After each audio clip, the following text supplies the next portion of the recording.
झीलों की नगरी उदयपुर से गोविंद लाल ओड का रात्रि का प्यार भरा नमस्कार। आप देख रहे हैं झीलों की नगरी का खूबसूरत फतेह सागर झील का आनंद। तो चलिए खूबसूरत फतेह सागर के दीदार करते करते आज हम बात करने वाले हैं विश्व आदिवासी दिवस।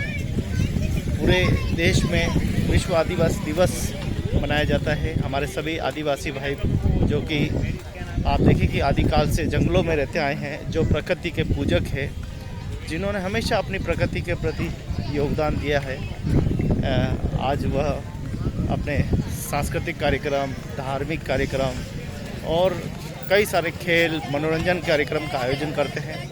कई तस्वीरें देखी आज सोशल मीडिया पे, अच्छे से कार्यक्रम करते हैं।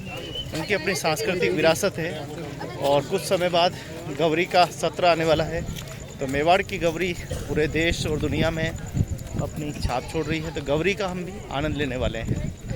तो सभी को विश्व आदिवासी दिवस की बहुत बहुत बधाई, शुभकामनाएं। खास करके हमारे इस मेवाड़ के जनजाति क्षेत्र में सभी युवाओं से यही आग्रह करना चाहूँगा कि अच्छी पढ़ाई करिए, अच्छी लिखाई कीजिए, अच्छा आगे बढ़िए, क्योंकि इतना अच्छा हमको आदिवासी परिवार को इतना अच्छा आरक्षण पद्धति मिली हुई है और इसका पूरा लाभ उठाइए। छोड़ो ये टेम्पो चलाना, ये अप्राकृतिक काम करना, थोड़ा सा आगे बढ़ने की कोशिश करो।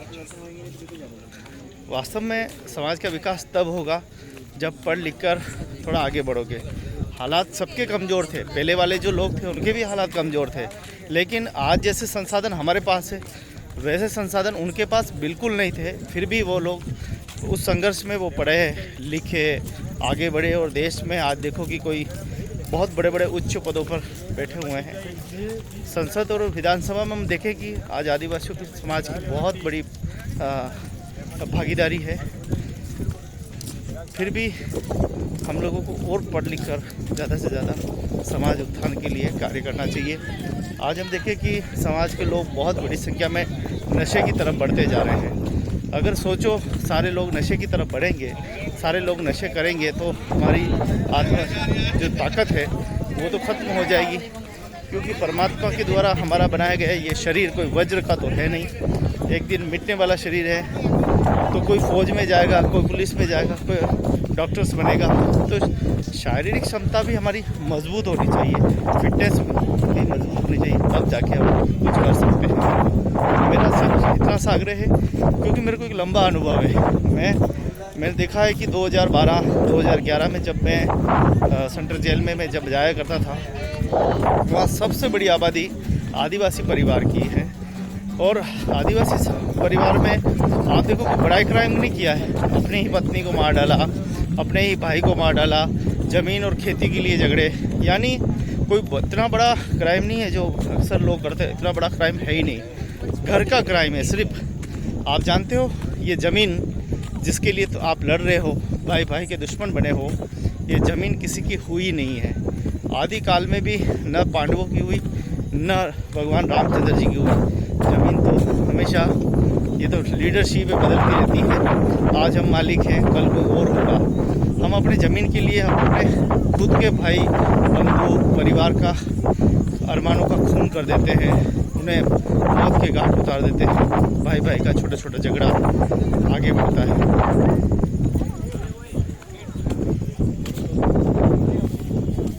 तो आज हम देखें कि झगड़े अलग टाइप के हो गए। आज गांव में जब झगड़े देखते हैं, पहले तो गोद के लोग लड़ते थे, आजकल तो अदर गोद के आपस में लड़ने लग जाते हैं, खूनी संघर्ष हो जाता है। अभी मैंने 4 दिन पहले आपको एक स्टोरी दिखाई थी जिसमें नन्हे मुन्ने बच्चे, स्कूल में पढ़ने वाले बच्चे कैसे लहूलुहान होकर कलेक्ट्रेट पे आए थे और वो कलेक्ट्रेट पे बैठकर न्याय की मांग कर रहे थे। अब सोचो क्या न्याय मांग कर रहे हैं, किस बात का न्याय, ये सोचने वाली बात है। ये हमारे पंच पटेलों को थोड़ा सा समझने की ज़रूरत है। अपने ही जाति के भाई एक दूसरे के साथ मारपीट कर रहे हैं। अगर कोई कार्रवाई होती है 307 की या हत्या की, कोई भी कार्रवाई होती है तो जाने वाला तो अपना ही भाई है ना जेल में, कोई दूसरा तो जाने वाला नहीं है।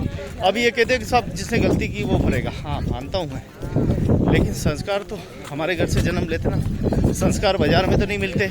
अच्छे संस्कार दो, उनको समझाओ कि परिवार सबसे पहले है, परिवार सबसे अग्रणी है।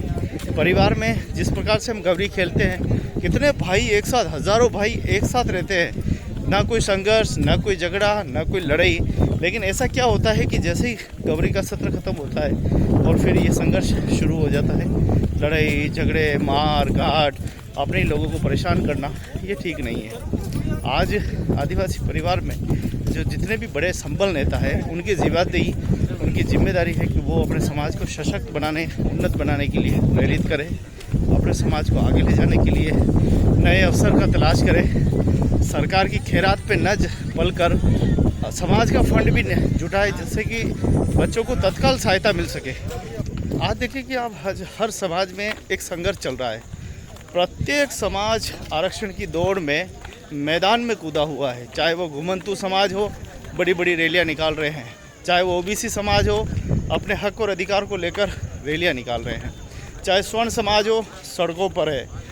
अभी लाठीचार्ज हुआ वहाँ पे जयपुर में। आप देखो कि इतना आरक्षण मिला हुआ है हमारी जनजाति,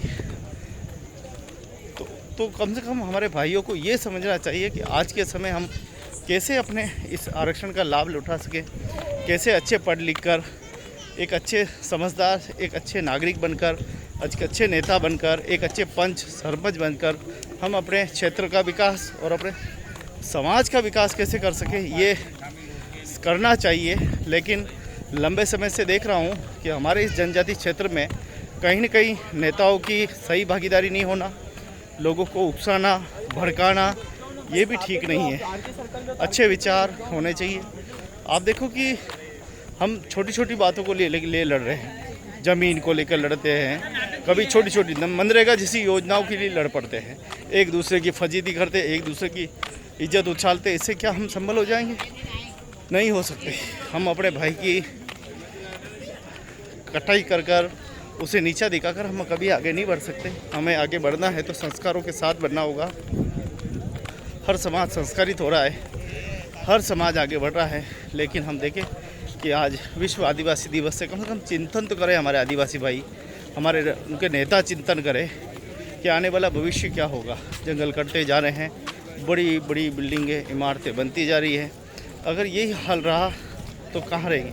अभी बीच में जो आए थे भाई कह रहे थे कि अभी शेर चीते लाए जा रहे हैं, जंगल में छोड़ेंगे, फिर आदिवासी कहाँ जाएंगे? बड़े डैम बनाने जा रहे हैं, उसमें 20-22 गांव ख़त्म हो रहे हैं, उनका क्या होगा? यानी उन पे विचार करें, उनका पुनर्वास कैसे हो, उनको अच्छी जगह वापस कैसे ले जाएं, उनको उचित मुआवजा कैसे मिले, इस पर विचार होना चाहिए। उनके बच्चों को संबल बनाकर और उनके ज़मीन कैसे खरीद सकें। सारे लोग अगर ज़मीन बेच कर शहरों की तरफ भागेंगे, शहरों की मजदूरी पर निर्भर हो जाएंगे, तो कैसे काम चलेगा? ये बड़ा यहाँ के आप देखो, शहरों में आदिवासियों की स्थिति को आप देखो, आपको पता चलेगा आदिवासी की स्थिति क्या है। यहाँ पे आज भी यहाँ पे संघर्ष है। यहाँ पे जितनी भी बड़ी बड़ी प्रॉपर्टी अगर है तो वो आदिवासियों की है। मैं हमेशा कहता हूँ कि कुछ सीखना है तो आदिवासी परिवार से सीखो। एकता क्या होती है, एक कैसे रहा जाता है, एकता में कितनी शक्ति होती है, वो आदिवासी परिवार से सीखो। लेकिन जब आदिवासी अपने भाई बंधु परिवार के साथ संघर्ष करके एक दूसरे की इस प्रकार से हत्या और उनके साथ मारपीट, तो ये कैसे काम चलेगा? ये बड़ा सवाल है। तो मैं एक जिम्मेदार, एक जागरूक व्यक्ति होने के नाते हमेशा अपने समाज को भी कहता हूँ, अन्य समाज को भी मैं कहता हूँ, मैं तो जात का ओर हूँ, लेकिन फिर भी हमारे आदिवासी भाइयों के साथ हमारा बहुत पुराना नाता रहा है। हम लोगों का आज से नहीं, बहुत सदियों से हमारा समन्वय रहा है, क्योंकि हमारे कुएँ खोदना, बावड़ी खोदना, गधों पर लाद कर बड़ी बड़ी दीवारें बनाना, सज्जनगढ़ पे मेटर चला, उसमें सबसे बड़ा योगदान अगर था तो आदिवासी भाई थे। आज हमारे और समाज के बड़े बड़े बंगले आप देखोगे ना, वो बंगलों आदिवासियों के खून पसीने से कमाए हुए हैं। उन्होंने बहुत मेहनत की है। जब वो इस क्षेत्र में आए काम करने के लिए ठेकेदारी लाइन में, तो लेबर की बड़ी संख्या में ज़रूरत पड़ी और उन्हीं की बदौलत आज बड़े बड़े बंगले बने हैं।